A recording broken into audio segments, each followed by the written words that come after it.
Hello दोस्तों, नमस्कार। आप सभी लोगों का बहुत बहुत स्वागत है हमारे यूट्यूब चैनल श्री विद्भूषण पर। आज से हम शुरू करेंगे जीव विज्ञान के सभी प्रश्न जो आपके बीपीएससी द्वारा प्रीवियस ईयर में जितने भी प्रश्न पूछे गए हैं सभी को 1 से 2 वीडियो में हम ख़त्म करेंगे। जैसा कि आपने देखा ही होगा कि आपका 2 वीडियो में रसायन विज्ञान जितने भी बीपीएससी द्वारा पूछे गए प्रश्न थे, 2 वीडियो में रसायन विज्ञान के प्रश्नों को हमने कवर कर लिया है। 3 वीडियोज में आप देख सकते हैं कि आपका फिजिक्स भौतिक विज्ञान के प्रश्नों को हमने कवर किया है जो आपके बीपीएससी द्वारा पूछा गया था। आज से हम शुरू कर रहे हैं जीव विज्ञान के प्रश्नों को। जितने भी आपके प्रीवियस ईयर हैं बीपीएससी द्वारा पूछे गए प्रश्न हैं उन्हीं प्रश्नों को आपको देखने को मिलेगा। अगर बुक की बात करें तो बुक आपकी घटना चक्र की है जिसके सभी प्रश्न आपको हम करा रहे हैं। चलिए वीडियो की शुरुआत करते हैं पहले प्रश्न से। पुस्तक दी ऑरिजिन ऑफ स्पीसीज किसने लिखी थी? तो आपको बताना है कि पुस्तक दी ऑरिजिन ऑफ स्पीसीज किसने लिखी थी। आपको याद रखना है डार्विन। कई बार पूछा गया प्रश्न है अलग अलग एग्जामों में। ये आपके बीपीएससी द्वारा 2019 में पूछा गया प्रश्न है। द ऑरिजिन ऑफ स्पीसीज पुस्तक डार्विन द्वारा लिखी गई है। चार्ल्स डार्विन इंग्लैंड के जैव विकासविद थे। तो आपको एक बात यहाँ से ये भी याद हो जानी चाहिए, चार्ल्स डार्विन इंग्लैंड के जैव वैज्ञानिक थे। इनके द्वारा प्रस्तुत विकासवाद को डार्विनवाद या फिर प्राकृतिक वर्णवाद थ्योरी ऑफ नेचुरल सिलेक्शन कहते हैं। तो इनके विकास को कई बार पूछा गया है। तो थ्योरी ऑफ नेचुरल सिलेक्शन या तो मिले आपको डार्विनवाद मिले या फिर वर्णवाद मिले। तो इनके द्वारा प्रस्तुत विकासवाद को डार्विनवाद, प्राकृतिकवाद, द नेचुरल ऑफ सिलेक्शन भी कहते हैं। तो यहाँ से 2-3 बातें आपको याद होनी चाहिए।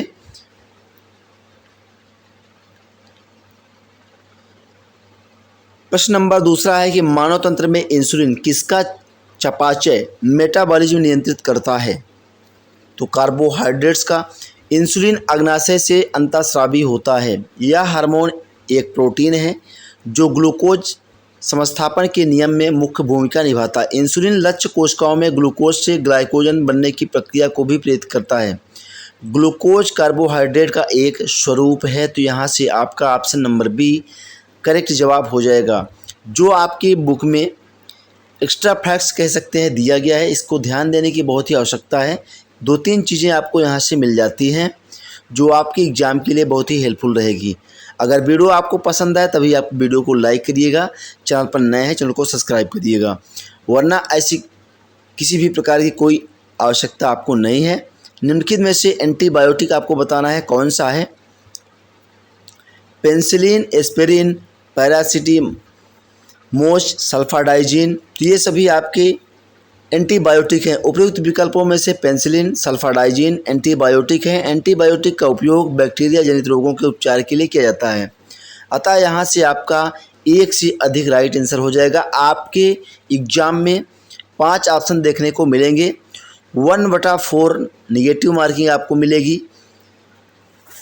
तो यहाँ से 2 चीज़ें आपको ध्यान रखनी है।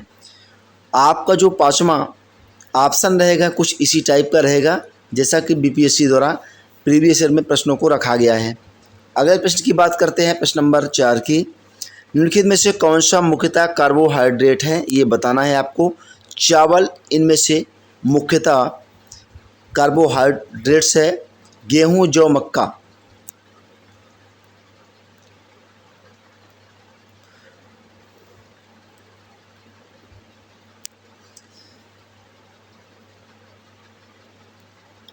सौ ग्राम पके हुए चावल में लगभग 25.5 ग्राम कार्बोहाइड्रेट की मात्रा होती है। तो वास्तव में चावल में 90% कैलोरी कार्बोहाइड्रेट्स की होती है। इसीलिए यहाँ जो है आपका जो ऑप्शन दिया गया था उसमें आपका चावल राइट आंसर हो जाएगा। कार्बोहाइड्रेट्स का मुख्य स्रोत चावल साधारण खाद्य पदार्थों की तुलना में अधिक विटामिन, खनिज और फाइबर प्रदान करता है। 3-4 बातें आपको यहाँ से ध्यान रखने की आवश्यकता है। कीट संवर्धन क्या है? कीटों की वृद्धि करने का विज्ञान। कीट संवर्धन कीटों जैसे कि केचुआ की वृद्धि करने का विज्ञान है। केचुआ कृषकों का मित्र, भूमि की आंत कहा जाता है। तो यहाँ से कई बार प्रश्न बना है केचुआ क्या है, कृषकों का मित्र है, या कृषकों का मित्र किसे कहा जाता है, भूमि की आंत किसे कहा जाता है। तो केचुआ आपको याद होना चाहिए। केचुआ खाद वर्मी कंपोस्ट पोषक पदार्थों से भरपूर एक उत्तम जैव उर्वरक है। तो 3-4 बातें यहाँ से आपको याद होनी चाहिए जो आपको यहाँ पे मिल रही है। जेनेटिक्स निम्न में से किसका अध्ययन है? जेनेटिक्स आपका आनुवांशिकता और विचरण का। तो जेनेटिक्स जीव विज्ञान की वह शाखा है जिसके अंतर्गत जीवधारियों में जीनों, आनुवांशिकता और विचरण का अध्ययन किया जाता है।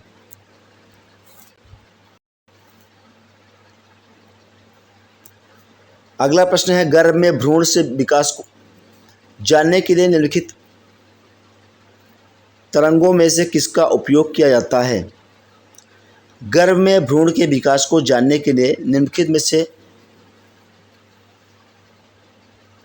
किन तरंगों का उपयोग किया जाता है, या कह सकते हैं कि किन किरणों का उपयोग किया जाता है? तो पराध्वनि तरंगे आपका राइट आंसर हो जाएगा।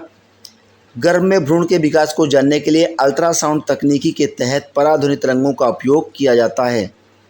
जो आप अल्ट्रासाउंड कराते हैं उसमें आपकी पराध्वनि तरंगों का उपयोग होता है। निम्न में से कौन सा एक सच्चा फल नहीं है? तो सेब आपका राइट आंसर हो जाएगा, ये एक सच्चा फल नहीं है। फैक्ट्स देख लेते हैं क्या कहता है। जब फल के निर्माण में अंडाशय, ओवरी के अलावा कुछ अन्य भाग भी शामिल हों तो ऐसे फल को असत्य फल या झूठा फल कहते हैं। उदाहरण आप देख सकते हैं, एप्पल, काजू, नाशपाती। तो ये सभी फॉल्स फ्रूट या असत्य फल कह सकते हैं, झूठे फल की कैटेगरी में आते हैं। आपको याद रखना है। लौंग पौधे से निम्नलिखित में से किस भाग से प्राप्त होते हैं?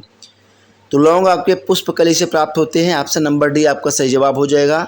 लौंग यूजीनेजिया कैरियोफाइलेटा नामक मध्यम कद वाले सदाबहार वृक्ष की सूखी हुई पुष्पकलिका है। तो यहाँ से ये बात आपको बहुत ही इम्पोर्टेंट है कि लौंग आपका यूजीनिया कैरियोफाइलेटा नामक मध्यम कद वाले सदाबहार वृक्ष की सूखी हुई पुष्पकलिका है। अगले प्रश्न की बात करते हैं। अगला प्रश्न है, लौंग एक मसाला पौधे से किस भाग से प्राप्त होता है? उसी प्रश्न को दूसरी बार अलग टाइप से पूछा गया। आपका ये 2015 में पूछा गया, उसके बाद 2020 में लौंग एक मसाला पौधे के किस भाग से प्राप्त होता है? तो अभी आपने पढ़ा है फूल की कली से प्राप्त होता है। ऑप्शन नंबर डी आपका राइट आंसर हो जाएगा। लौंग बंद कलियां या पुष्प कलिका है जिनका उपयोग भोज्य पदार्थ, दांतों के दर्द निवारक इत्यादि में किया जाता है। लौंग के पौधे का वनस्पति के नाम साइजिजियम एरोमेटिकम आपको याद रखना है। लौंग का वनस्पति के नाम या वैज्ञानिक नाम कह सकते हैं साइजिजियम एरोमेटिकम है। तो ये बात आपको ध्यान रखनी है। लौंग के वनस्पति नाम का भी आपको याद रखना है, जो कि कुलमिर्टेसी के अंतर्गत आता है। इसके कुल का नाम है कुलमिर्टेसी। इसका जन्म स्थल इंडोनेशिया को माना जाता है। इसका उपयोग समस्त विश्व में किया जाता है। यह एक सदाबहार वृक्ष है जिसकी ऊंचाई 10 से 20 मीटर तक होती है। इसकी पत्तियां बड़ी एवं अंडाकार होती हैं। अब अगला प्रश्न देखते हैं। अगला प्रश्न है, अदरक तना है जड़ नहीं क्योंकि? तो कारण आपको बताना है कि अदरक तना है जड़ क्यों नहीं है। इसमें नोड और इंटरनोड होते हैं, यही कारण है। तो नोड एवं इंटरनोड का उपस्थिति होना तने का विशेष लक्षण है। चूँकि अदरक में ये संरचनाएं पाई जाती हैं, अतः यहाँ कहा जा सकता है कि अदरक तना है जड़ नहीं है। बढ़ते हैं नेक्स्ट अगले क्वेश्चन पर। बहुत ही शानदार और बेहतरीन ये जो बुक में कंटेंट आपको दिया गया है, हर एक कंटेंट जो हम आपको दिखा रहे हैं, ये बुक आपकी घटना चक्र की है। सभी कंटेंट बेहतरीन हैं, आपके एग्ज़ाम के लिए बहुत ही हेल्पफुल रहेंगे। प्रीवियस ईयर बहुत ही इम्पोर्टेंट है। फटाफट से आप सभी को अपना तैयार करके जाना है एग्ज़ाम से पहले। अभी भी आपके पास काफ़ी समय है, तो थोड़ा सा समय देंगे, आपकी हर एक चीज़ क्लियर हो जाएगी। हम भी कोशिश कर रहे हैं कि वीडियो थोड़ी सी आपको मैराथन टाइप से देंगे, जैसा कि थोड़ा थोड़ा करके बढ़ा रहे हैं। आपका भौतिक विज्ञान की अगर बात करें तो 3 वीडियो में उसको हमने ख़त्म किया था, जितने भी प्रीवियस ईयर के प्रश्न थे। रसायन विज्ञान की बात करें, केमिस्ट्री की, तो उसका भी आपका 2 वीडियो में हमने ख़त्म किया था। अब हम यहाँ से लगातार जीव विज्ञान के प्रश्नों को कर रहे हैं जो आपके बीपीएससी द्वारा पूछे गए हैं। तो पादप कली है, ये एक भ्रूणी टहनी है पादप कली। यहाँ से आपको याद रखना है कि पादप कली है एक भ्रूणी टहनी की। फैक्ट्स को देखते हैं, थोड़ा सा हर एक फैक्ट्स पर नज़र डालते हुए चलेंगे। कुछ चीज़ें एक्स्ट्रा जो दी गई हैं वो भी आपको याद होनी चाहिए। वनस्पति विज्ञान में किसी अविकसित प्ररोह को कली या कलिका कहते हैं। तो यहाँ से आपको ये भी पता लग गया होगा कि कलिका या कली होती क्या है, कि वनस्पति विज्ञान में किसी भी अविकसित प्ररोह को कली या कलिका कहते हैं। यह किसी पत्ती के कक्ष पर या तने के अंतिम छोर पर उत्पन्न होती है। अगला प्रश्न है, पौधे जो नमक युक्त मिट्टी में उगते हैं उनको क्या कहते हैं? तो पौधे जो नमक युक्त मिट्टी में उगते हैं उनको हेलोफाइट्स कहते हैं। लवणभित मृदुभित उन पादपों को कहते हैं, लवण मृदुभित उन पादपों को कहते हैं हेलोफाइट जो उच्च लवण युक्त जल में पैदा होते हैं। तो लवण मृदुभित या हेलोफाइट कुछ भी आपके एग्जाम में मिले इस तरह शब्द लिखे, या तो लवण मृदुभित या फिर हेलोफाइट उन पादपों को कहते हैं जो उच्च लवणता युक्त जल में पैदा होते हैं। अगला प्रश्न है,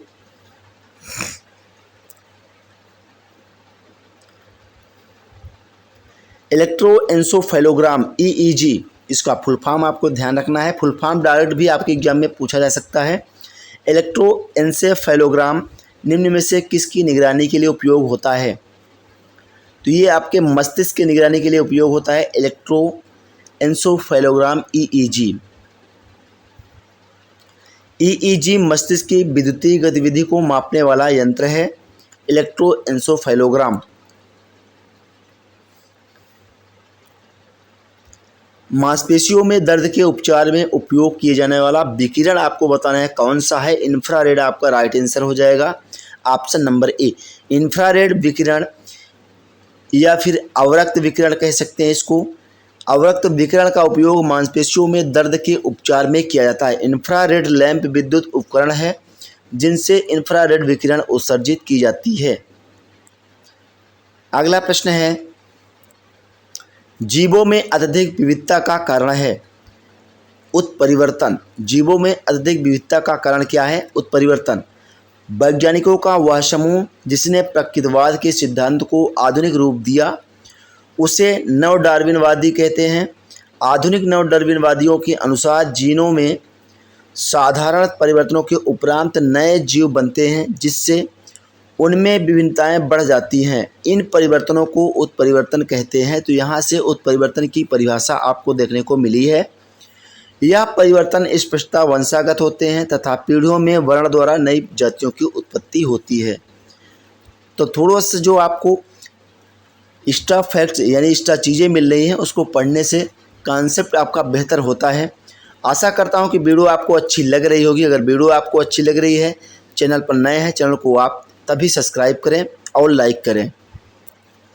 लाइक से दोस्तों थोड़ा सा एक हमको भी खुशी मिलती है कि आज हमारे इस वीडियो को 1000 लोगों ने देखा, 2000 लोगों ने देखा और हमें इतने लोगों ने लाइक किया यानी पसंद किया। तो ये ज़रूरी होता है कि वीडियो को लाइक और सब्सक्राइब का। मेंडल के आनुवंशिकता का सिद्धांत किस पर आधारित है ये आपको बताना है। तो ये लैंगिक जनन पर आधारित है। मेंडल के आनुवंशिकता का सिद्धांत, मेंडल के आनुवंशिकता का सिद्धांत लैंगिक जनन पर आधारित है। ये आपको याद होना चाहिए, वेरी इंपॉर्टेंट प्रश्न है, स्टार लगा सकते हैं। डीएनए की खोज किसने की थी? डीएनए की खोज, तो थोड़ा सा हम फैक्ट्स पे चलते हैं, उसके बाद आपको सारी चीज़ें यहाँ से याद होनी चाहिए। यह एक गलत धारणा है कि जेम्स वाटसन तथा Francis Crick, MS Wilkinson, Franklin नामक वैज्ञानिकों ने डीएनए की खोज की थी। तो यहाँ से आपको पता चल गया है कि ये सभी वैज्ञानिक शामिल थे। तो यह ऑप्शन आपका एक से अधिक हो जाएगा। लेकिन वस्तुतः इन वैज्ञानिकों ने एक्सरे विश्लेषण द्वारा 1953 में डीएनए का कुंडलीकार विन्यास प्रस्तुत किया था। तो वास्तव में मामला क्या था आपको पता चल गया है कि एक्सरे के विश्लेषण द्वारा 1953 में इन्होंने क्या किया था? डीएनए का कार्य विन्यास प्रस्तुत किया था। वास्तव में डीएनए की पहचान सर्वप्रथम 1869 ईस्वी में स्विस वैज्ञानिक या रसायन शास्त्री फ्रेडरिक मिश्चर ने की थी। तो फ्रेडरिक ने इसे न्यूक्लियन कहा था। तो यहाँ से क्लियर चीज़ें आपकी हो रही हैं। तो डीएनए की खोज किसने की, तो आपको पता चल गया है, स्विस वैज्ञानिक रसायन शास्त्री कह सकते हैं फ्रेडरिक मिश्चर ने की थी। लेकिन वस्तु आप सभी लोगों को पता होगा, आप लोगों ने भी पढ़ा है, जेम्स वाटसन एवं Francis Crick, Gregor Mendel, MS Wilkinson, Franklin, ये तमाम वैज्ञानिक थे। इसलिए यहाँ आपका उपयुक्त में से एक से अधिक ऑप्शन राइट आंसर होता है, जैसा कि आप भी पढ़ते आए हैं। लेकिन फैक्ट्स को देख करके आपका मेन चीज़ जो क्लियर होना चाहिए वो भी क्लियर होता है। तो थोड़ा सा आपको फैक्ट्स पे नज़र डाल के चलना है। अगर कोई भी चीज़ें आपको याद नहीं होती हैं तो वीडियो को आप 1 से 2 बार देखिए। जीव कोशिकाओं में आनुवांशिक लक्षणों को नियंत्रण में निम्नलिखित में से कौन सा उत्तरदायी है। तो जीव कोशिकाओं में आनुवांशिक लक्षणों के नियंत्रण में डीएनए उत्तरदायी है। ऑप्शन नंबर डी आपका राइट आंसर हो जाएगा।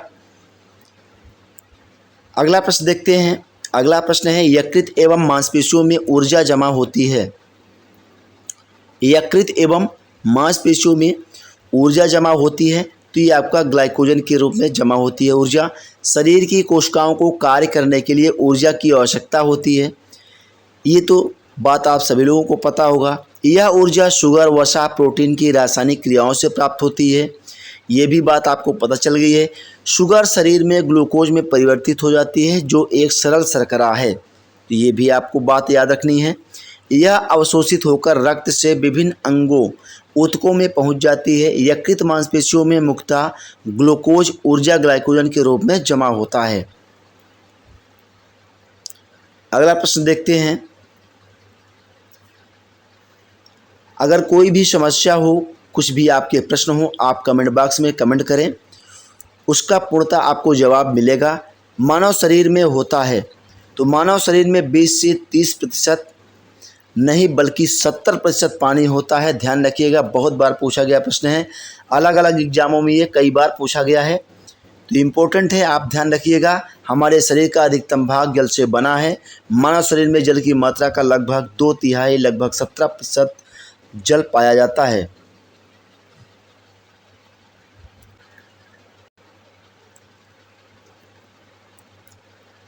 विटामिन जो रक्त के थक्के बनाने में प्रभावी होता है, उसको आपको बताना है कौन सा है जो रक्त के थक्के को बनाने में बहुत प्रभावी है। वेरी इंपॉर्टेंट प्रश्न है, कई बार ये एग्जाम में आया है। तो यहाँ से विटामिन के राइट आंसर हो जाएगा। विटामिन के की कमी से शरीर में खून का थक्का, ब्लड क्लॉथिंग आपका धीरे बनने की बीमारी होती है, या हम कह सकते हैं कि ब्लड का थक्का नहीं बनता है या धीमा बनता है। इस विटामिन को रुधिर स्राव रोधी पदार्थ कहते हैं। इसकी कमी वाले व्यक्तियों का ऑपरेशन आसानी से नहीं किया जा सकता है, क्योंकि अधिक रुधिर यानी ब्लड आपका बह जाने का डर बना रहता है। जब थक्का नहीं बनेगा तो ब्लड आपका बहता चला जाएगा, इसका डर बना रहता है। तो विटामिन जो रक्त के थक्के बनने में प्रभावी होता है, विटामिन के आपको याद रखना है। जब भी आपको चोट लगती है तो यही जो विटामिन के है आपके रुधिर को थक्का बनाता है, जिससे आपका ब्लड बहता नहीं है। तो ये बात आपको ध्यान होनी चाहिए, बहुत ही इंपॉर्टेंट प्रश्न था वो। निम्नलिखित में से कौन सा विटामिन प्रतिस्कंदन विषों के प्रति विष प्रतिकारक के रूप में प्रयोग किया जाता है? Vitamin D. प्रतिस्कंदन विषों के प्रतिविष प्रतिकारक एंटीडोट के रूप में विटामिन के का प्रयोग किया जाता है। इस विटामिन को रुधिर स्रावरोधी पदार्थ कहते हैं। इसकी कमी वाले व्यक्तियों का ऑपरेशन आसानी से नहीं किया जा सकता, क्योंकि अधिक रुधिर बह जाने का डर रहता है। उसी प्रश्न को 2016 में फिर से बीपीएससी दोहराता है और आपके थोड़े से फेरबदल में फिर से पूछता है। इसीलिए हम आपको बार बार कहते हैं कि जितने भी प्रश्न प्रीवियस ईयर में पूछे गए हैं, सभी प्रश्न साइंस के, केमिस्ट्री और फिजिक्स दोनों के हमने पूरा करा दिए हैं। 2 वीडियोज में आपका केमिस्ट्री का सभी प्रश्न बीपीएससी द्वारा जो भी पूछे गए थे उसको हम लोगों ने कर लिया है। अगर आपने उस वीडियो को नहीं देखा है तो आप चैनल पे जाइए, वहाँ पे वो वीडियो आपको मिल जाएगी। सारी वीडियो आप देख लीजिए। 3 वीडियो में आपका फिजिक्स कवर किया गया है। जितने भी प्रीवियस ईयर बीपीएससी द्वारा पूछे गए प्रश्न थे उसको भी आप देख लीजिएगा। निम्नलिखित में से किस विटामिन को अंगोकैल्सिफेरॉल कहते हैं? तो विटामिन D2 आपका राइट आंसर हो जाएगा। विटामिन D2 को आर्गोकैल्सिफेरॉल कहते हैं, जबकि विटामिन D3 कोलीकैल्सिफेरॉल कहलाता है। तो यहाँ से एक चीज़ आपको ये ध्यान रखनी है, विटामिन D2 विटामिन D3 को क्या कहते हैं? विटामिन D2 विटामिन डी का वह प्रकार है जो मुख्यतः भोजन व आहार अनुरूपक के रूप में मनुष्यों को प्राप्त होता है। मुख्य रूप से भोजन में यह मक्खन, मशरूम, दूध, पनीर, मांस, अंडों की जर्दी, मछली के तेल आदि में मिलता है। इसकी कमी से बच्चों में सूखा रोग या रिकेट्स हो जाता है। तो विटामिन डी को आर्गोकैल्सिफेरॉल कहते हैं, विटामिन D3 को कैल्सिफेरॉल कहते हैं। दोनों बातें यहाँ से आपको ध्यान रखनी है। अब बात करते हैं अगले प्रश्न की। मानव शरीर में विटामिन ए भंडारित होता है यकृत में, आपको याद होना चाहिए। बार बार ये पूछा गया है, चाहे आपका बीपीएससी हो या आपका कोई दूसरा आयोग हो, कोई भी अदर कंपटीशन एग्जाम हो। मानव शरीर में यकृत में विटामिन ए की काफ़ी मात्रा संचित रहती है। विटामिन ए का रासायनिक नाम रेटिनॉल है, जिसकी कमी से शरीर में रतौंधी हो जाती है। इस विटामिन को संक्रमण रोधी विटामिन भी कहते हैं, जिसका प्रमुख स्रोत दूध, मक्खन, अंडा, मछली का तेल, गाजर इत्यादि में मिलता है। निम्नलिखित में से कौन सा युग्म सही सुमेलित नहीं है? तो यहाँ से आपका टेकोफेरॉल बेरी ये सही सुमेलित नहीं है, यही आपको बताना था। रेटिनॉल अर्थात इसको विटामिन ए की कमी से जीरोथैलेमिया रोग होता है। तो रेटिनॉल की कमी से आप देख सकते हैं कि जीरोथैलेमिया रोग विटामिन ए की कमी से होता है। साइनोकोबालामिन विटामिन B12 को कहते हैं, इसकी कमी से रक्ताल्पता, रक्त की कमी, और विटामिन डी कैल्सिफेरॉल इसको कहते हैं। D3 तथा आर्गी कैल्सिफेरॉल अभी हमने इसको पढ़ा भी था, और D2 को इसकी कमी से बच्चों में क्या होता है, रिकेट्स रोग हो जाता है। बेरी विटामिन B1 अर्थात थायमिन की कमी से होता है, जो आपका यहाँ दिया गया था। तो बेरी आपको पता चल गया है कि विटामिन B1 की कमी से होता है। विटामिन B1 इसको थायमिन कहते हैं, ना कि टेकोफेरॉल से होता है।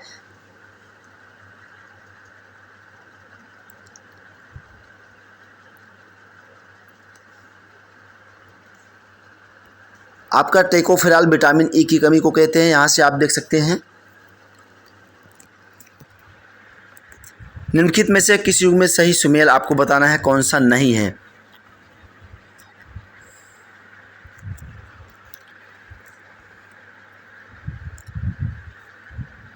विटामिन B1 विटामिन डी, तो कौन सा सही सुमेल नहीं है?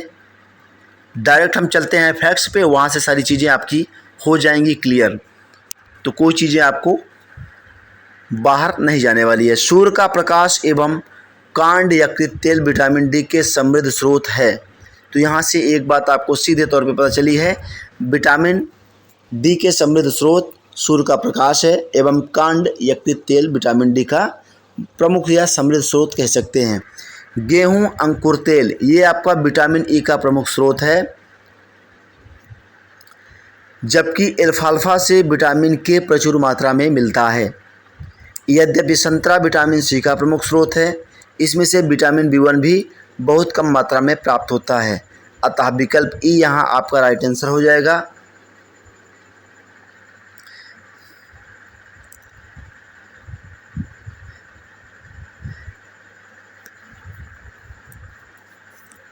यहाँ से आपका राइट आंसर हो जाएगा ऑप्शन नंबर ई, उपरोक्त में से एक से अधिक।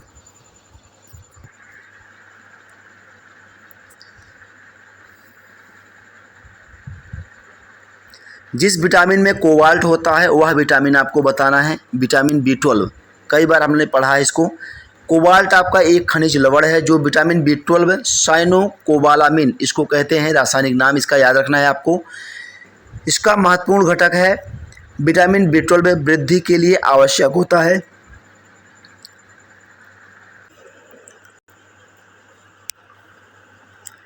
इसकी कमी से तंत्रिका तंत्र, नर्वस सिस्टम की कारिका भी गड़बड़ हो जाती है। विटामिन B12 के महत्वपूर्ण स्रोत आप देख सकते हैं, मांस है, मछली है, यकृत, दूध, पनीर इत्यादि हैं। आंत के जीवाणु भी इसका संश्लेषण करते हैं विटामिन B12 का। विटामिन B12 का रासायनिक नाम साइनोकोबालामिन आपको याद रखना है। कोबाल्ट एक खनिज लवण है जो विटामिन B12 में पाया जाता है। तो यहाँ से आपको याद रखना है जिस विटामिन में कोबाल्ट होता है वह विटामिन कौन सा है आपका, विटामिन B12। अगला प्रश्न है, एक स्वस्थ वयस्क मनुष्य में रक्त का कुल परिमाप होता है। तो 5 से 6 लीटर होता है खून मनुष्य के शरीर में। ऑप्शन नंबर ए आपका सही जवाब हो जाएगा। रक्त की बात करते हैं। रक्त आपका एक तरल संयोजक ऊतक है। रक्त वाहिनियों के अंदर विभिन्न अंगों में नियमित रूप से गतिशील रहता है। मनुष्य के शरीर में रक्त की मात्रा शरीर के भार का लगभग 7 से 8% होती है।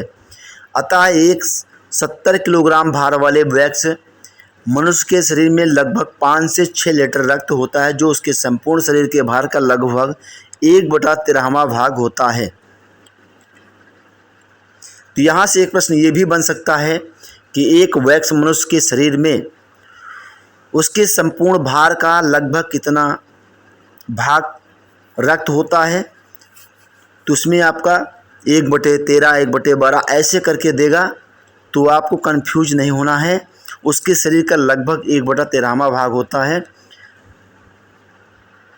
ये आपको याद रखना है। अगला प्रश्न है, आधान ट्रांसफ्यूजन में रक्त न केवल रक्त के प्रकार में बल्कि खाली स्थान में भी संगत होना चाहिए। खाली स्थान में आपका हो जाएगा RH कारक। रक्त आधान यानी ब्लड ट्रांसफ्यूजन में रक्त के प्रकार के साथ RH फैक्टर भी देखा जाता है, यह संगत होना आवश्यक है। RH कारक की खोज की बात करते हैं तो लैंड स्टीनर और विनर ने रिसस बंदर के रक्त में की थी। बढ़ते हैं अगले प्रश्न की ओर। इनमें से रक्तदाब का मात्रक यंत्र बताना है। रक्तदाब मापक यंत्र आपका स्फिग्नोमैनोमीटर हो जाएगा राइट आंसर। मनुष्य का औसत रक्तचाप 120 से 80 होता है। धमनियों में रक्तदाब की 2 अवस्थाएं होती हैं। पहले को प्रकुंचन दाब सिस्टोलिक प्रेशर तथा दूसरे को प्रसारण दाब डिएस्टोलिक प्रेशर कहते हैं। सामान्य तौर पर प्रकुंचन दाब 120 मिली तथा प्रसारण दाब 80 मिली होता है। रक्तदाब को डॉक्टर स्फिग्नोमैनोमीटर यंत्र द्वारा मापता है।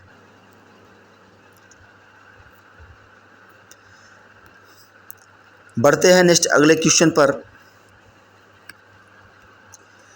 वृक्क से प्रति मिनट औसत रक्त प्रवाह होता है 1200 सीसी। आपको ध्यान रखना है, वृक्क मानव शरीर का एक महत्वपूर्ण अंग है। इसका मुख्य कार्य रक्त की शुद्धि के साथ शरीर से विषाक्त पदार्थों को मूत्र के माध्यम से बाहर निकालना होता है। मानव वृक्क प्रतिदिन लगभग 1500 लीटर रक्त की शुद्धि करता है तथा लगभग 1.5 लीटर मूत्र भी तब्दील करता है। वृक्क से प्रति मिनट 1200 सीसी रक्त प्रवाहित होता है। इस फैक्ट से 3-4 बातें आपको मिल रही हैं जो आपके एग्जाम के लिए बहुत ही इम्पोर्टेंट है। तो हम कह सकते हैं कि एग्जाम पॉइंट ऑफ व्यू से ये जो एक्स्ट्रा फैक्ट्स, एक्स्ट्रा चीज़ें आपकी बुक में दी गई हैं, इनको आपको याद करने की आवश्यकता है। अब बात करते हैं अगले प्रश्न की। इंसुलिन क्या है आपका? ये प्रोटीन है। इंसुलिन पैंक्रियाज अर्थात हम कह सकते हैं कि अग्नाशय के अंतःस्रावी भाग लैंगरहैंस की दूपिकाओं की बीटा कोशिकाओं से स्रावित होने वाला एक जंतु हार्मोन है। इंसुलिन क्या है कि ये पैंक्रियाज अर्थात अग्नाशय के अंतःस्रावी भाग लैंगरहैंस की दूपिकाओं की बीटा कोशिकाओं से स्रावित होने वाला एक जंतु हार्मोन है। रासायनिक संरचना की दृष्टि से यह एक सूक्ष्म पेंटाइड या प्रोटीन है जिसकी रचना 51 अमीनो अम्लों से होती है। 51 यह शरीर में ग्लूकोज के उपापचय को नियंत्रित करता है। इसी से देखिए, ग्लूकोज का अगर उपापचय नियंत्रित नहीं करेगा तो आपके अंदर जो मधुमेह रोग हो जाता है, इसी के कारण बढ़ जाता है। तो आपको ध्यान रखना है, डायबिटीज़ का यही कारण बनता है जब ये उपापचय नियंत्रित नहीं कर पाता। अब अगले प्रश्न की बात करते हैं, निम्नलिखित में से कौन सा हार्मोन है? तो इंसुलिन आपका एक हार्मोन है। अभी एक ही प्रश्न इसके पहले हम लोगों ने किया, आपने देखा भी है। महिला सेक्स हार्मोन क्या है? एस्ट्रोजन है। तो सभी को पता होगा, लेकिन फैक्ट्स पे चलते हैं और दिखा देते हैं क्या सारी चीज़ें हैं। एस्ट्रोजन एक हार्मोन है जिसका उत्पादन स्त्रियों में अंडाशय की ग्रावियन पुटिकाओं की थीका इंटरना की कोशिकाओं द्वारा यौना आरंभ से लेकर रजोनिवृत्ति की आयु लगभग 45 से 52 वर्ष तक होता है। प्रमुख एस्ट्रोजन एस्ट्रेडियाल होता है, जिसे नारी विकास हार्मोन कहते हैं, क्योंकि यह मादा के द्वितीयक लैंगिक लक्षणों, जिसमें लड़कियों में स्तनों, दुग्धग्रंथियों, गर्भाशय तथा योनि इत्यादि का समुचित विकास शामिल है, इसके विकास में सहायक होता है एस्ट्रोजन हार्मोन्स। तो स्त्री हार्मोन आपका एस्ट्रोजन हार्मोन से एक चीज़ ये ध्यान रखनी है, और इसमें स्त्रियों के दुग्ध स्तनों की ये जो इत्यादि समुचित विकास करता है ये, तो ये भी आपको याद रखना है। डायरेक्ट एग्जाम में ऐसा भी आपको बनाया जा सकता है प्रश्न कि स्त्रियों के दुग्ध स्तनों, गर्भाशय, यौन इत्यादि के समुचित विकास में कौन सा हार्मोन सहायक है? तो आपको एस्ट्रोजन याद रखना है। निम्नलिखित में से कौन सा हार्मोन स्तन ग्रंथियों से दूध का स्राव होने में भूमिका निभाता है? ऑक्सीटोसिन। ऑक्सीटोसिन के 2 लक्ष्य ऊतक होते हैं, स्त्रियों के गर्भाशय तथा इनके स्तन। शिशु जन्म के बाद यह हार्मोन गर्भाशय को सामान्य अवस्था में लाने और शिशु द्वारा दुग्धपान के समय स्तनों को पेशियों को सिकोड़कर दुग्ध उत्क्षेपण को बढ़ाने का काम करता है। दुग्धपालक अपनी गाय भैंसों को इसका इंजेक्शन देते हैं अधिक दूध प्राप्त करने के लिए। आपको पता होगा, नहीं पता है तो जो भी गौपालक हैं उनसे आप पूछिएगा, वो दूध अधिक निकालने के लिए गाय हो या भैंस हो उसको ऑक्सीटोसिन का इंजेक्शन देते हैं। जो आपका कृत्रिम ऑक्सीटोसिन के इंजेक्शन है उसको ये लगाते हैं, जिससे इनको जो है दूध अधिक प्राप्त होता है। इसको पिटोसिन भी कहते हैं, तो ये भी याद रखना है। अब देखते हैं अगला प्रश्न, निम्नलिखित में से किस हार्मोन में आयोडीन मिली होती है? तो आयोडीन आपकी थायरॉक्सिन में मिली होती है। ऑप्शन नंबर सी आपका यहाँ राइट आंसर हो जाएगा।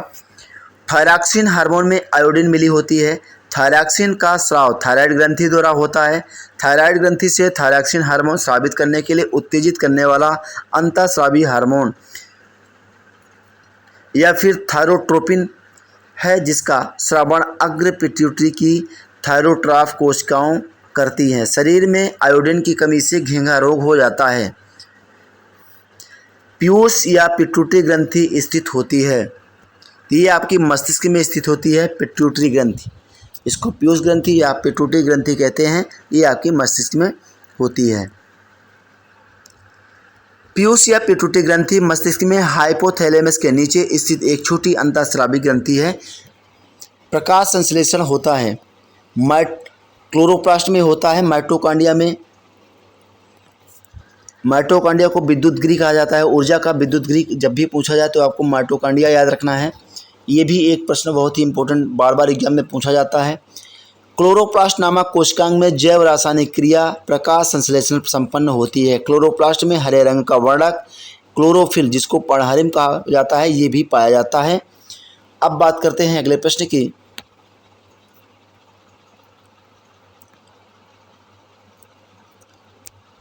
प्रकाश संश्लेषण का उत्पादक है,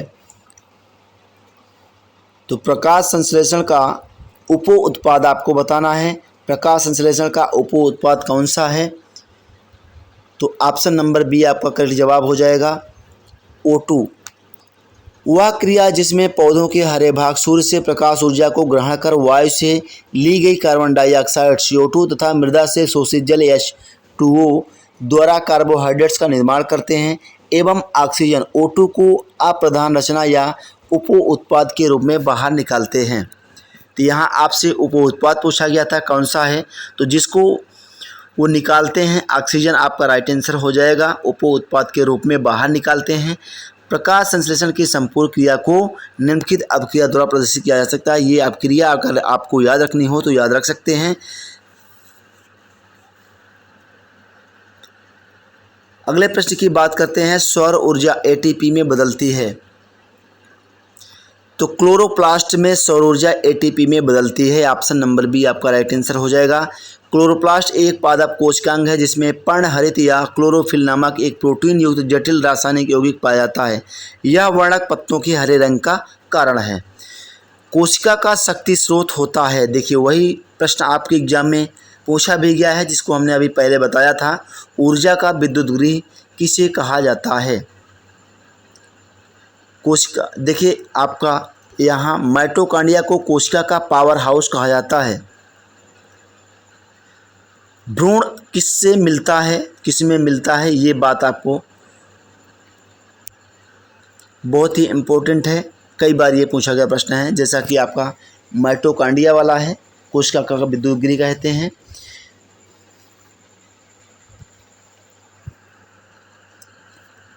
पौधों में भ्रूण बीज में मिलता है। अंकुरण प्रक्रिया के फलस्वरूप भ्रूण बीज से बाहर आता है। तो भ्रूण किस में मिलता है? तो ये आपका बीज में मिलता है।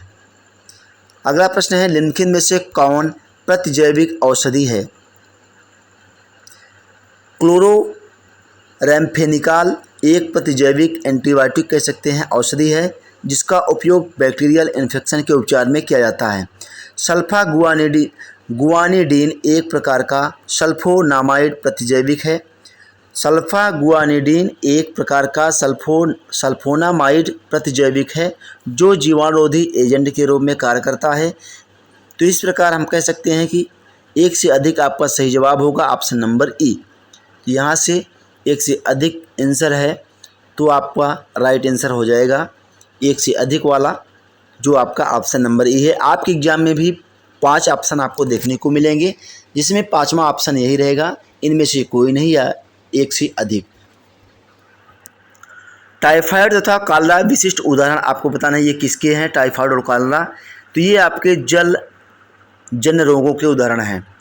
टाइफाइड तथा कॉलरा जलजन्य रोगों के उदाहरण हैं। टाइफाइड रोग का कारण साल्मोनेला टाइफी तथा कॉलरा का कारण विब्रियो कॉलरी नामक जीवाणु होता है। तो टाइफाइड का जो कारण है वो आपका साल्मोनेला टाइफी जीवाणु है और कॉलरा का कारण है विब्रियो कॉलरी नामक जीवाणु। पीने के जल के उचित उपाचार द्वारा इन्हें फैलने से रोका जा सकता है। अगर आप जो पानी पीते हैं उसको अच्छे तरीके से छान करके उबाल करके पीते हैं तो ये समस्या आपको नहीं होने वाली है। मनुष्य में एफ्लाटॉक्सिन खाद्य विषाक्त द्वारा सामान्यतः कौन सा अंग प्रभावित होता है? वृक्क आपका प्रभावित होता है एफ्लाटॉक्सिन खाद्य विषाक्तन के द्वारा। अब यहाँ से 47 से जो भी प्रश्न हम कराएंगे कल की वीडियो में कराएंगे ताकि वीडियो बहुत अधिक लंबी ना हो। अगर आप चैनल पर नए हैं, पहली बार वीडियो को देख रहे हैं, चैनल को सब्सक्राइब कर लीजिए और बेल आइकन को प्रेस कर दीजिए। वीडियो आपको पसंद आती है तभी आप वीडियो को लाइक करिएगा।